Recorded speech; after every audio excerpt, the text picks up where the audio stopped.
Zvakaoma mufunge mhuri yeZimbabwe iko zvino tiri kusangana nenyaya panapa yatiri kunzwa pari kunzi WhatsApp groups give away protesters. The majority of the 107 suspect linked to the Monday protests were tracked down through a WhatsApp group and social media activity. The group code named Nyoka Mabono allegedly coordinated chaos, including stoning police, barricading roads with burning tires and chanting anti-government songs. Hatisi kuziva kuti nyaya yacho ndeyekuti vaimba masongo ari anti-government here kana kuti inyaya yekuti zvoni vakabuda vachinzi vari kuenda kunoita zveratidziro iyi apa. Asi nyaya iri kutaurika pana hombe ndeyekuti vakabatwa vachida kuinoita ratidziro, vakabatwa vachiita mademonstrations. Ayo mademonstrations ari kunzi zvoni pavakamaita havana kubatirwa pavaimaitira, vakazoteerwa kuburikidza nemawhatsapp vachibatwa kudzimba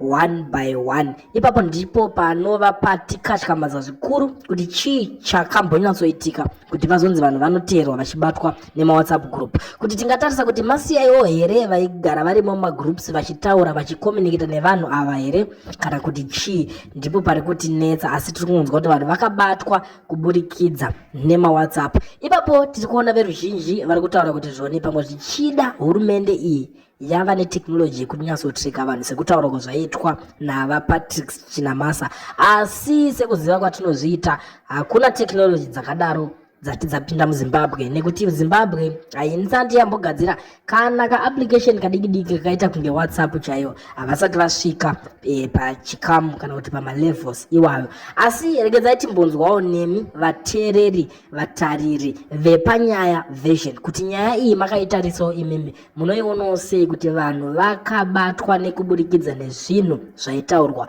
mumawhatsapp groups. Taurai zvamuri kufunga, ngatisanganei mucomment section muchitiudzawo kuti muri kuionawo sei nyaya iri panapa. Ipapo Machinda ngatiise musoro pamwe chete nana Mageza nana Nyoka Mabhunu, makomrades ese vanhu makomrades vana Nox ndiri kwanza vachitaura imomo. Ngatiise musoro pamwe chete, ngatiregedzei kukurumidza kumedza kutsenga tichari. Ngatifaitei kuti mbavha idzodzi dzibve, kana dzinge dzabva mbavha idzi tochiona kuti toita sei. Ngatiregedzei kutwa futi shamu ipapa tichikwanisa tichirwira kuda kubvisa mbavha, koita mumwe munhu anenge ari pamberi anenge achiti ndini ndoda kutungamirira kana vanhu vachinge vabva. Ipapa handisi kupaona pakajeka papa Machinda, kutaura chokwadi hapana kunyatsoti jekei. Ngatitange tabvisa uroyi hurimo mumba imomo, tikahurapa ukanzi hwarapwa takuchitsvaka kuziva kuti okay tochiita sei, way forward yedu totangira pano. Handi munoona, saka pane kakupokana katinoda kuti tiite ipapa, kekuti so far mhandu haisati yabuda patinoda kuti ibude, but already pandone vamwe vanhu varida kutoti inini ndini ndichave nhingi, vamwe vanhu vakutotaura kuti nhingi achave nhingi. Wazviwanira kupi iwewe?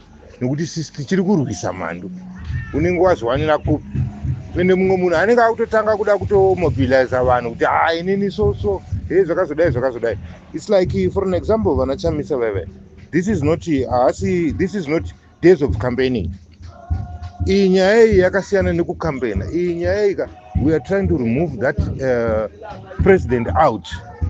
Kuma campaigns ndoko vanenge vachitaura zvido zvavo. Apa ngavachiregedza kutaura anything kusvikira tavati sisuka vakomana achitaurai, vakomana ngatichigarai pasi tichitaura tione kuti zvinenge zvakamira sei. Apa ngavanyarare, ngavambonyarara vanyatsoti tu kuvhara muromo kuti si ndomaona ndokuzviti amene vakomana kushayana maideas. Tiri makomrades tese, hapana asiri murwi wehondo, hondo iyi tiri kurwa tiri pamwe chete. Let us fight together guys. This why nokuti ipapa pama elections a 2023 sorry, Chamisa akawina, then awina kudaroka vakaroba vanhu ava vakaroba. Zvinozikanwa nepasi rese kuti Chamisa akawina, asi vanhu ava vakaroba. Saka nawo kana ivo vana Chamisa vakuenda pamberi vachitaura zvinenge zvakuita sekunge ivo ndo vakakwanisa kucreata this group kuti rikwanise kudi kuprotesta kuti this president abve. Ndinoona sekudaro. I don't know you guys, because tese we are almost military forces, so we want to try to force that government to go out. Handisi kuziva kuti ipapo muri kupaona sei kana mukapatarisa. Isusu tanga tichida kupa, of course that guy akahwina 2023, but ngavambonyarara vambomira aside. Isusu vanhu tofighta, and isusu vacho vari vehondo tofighta, toona kuti tiri kusvika papi. Mukana tinovapa, of course hatitadze kuvapa mukana. Kana munhu ane right kuti tumpe mukana, tinokupa mukana according tichiona neunhu hwako, tomboona kuti iwewe unoperforma sei, mukana tinokupa. But apa pari zvinezvi apa tichiri kurwa hondo vana veZimbabwe kuti tibvise mhando idzodzi. Kana dzabva mhando idzi taakuchigara pasi tochiona kuti tingaite sei, totangira papi togumira papi.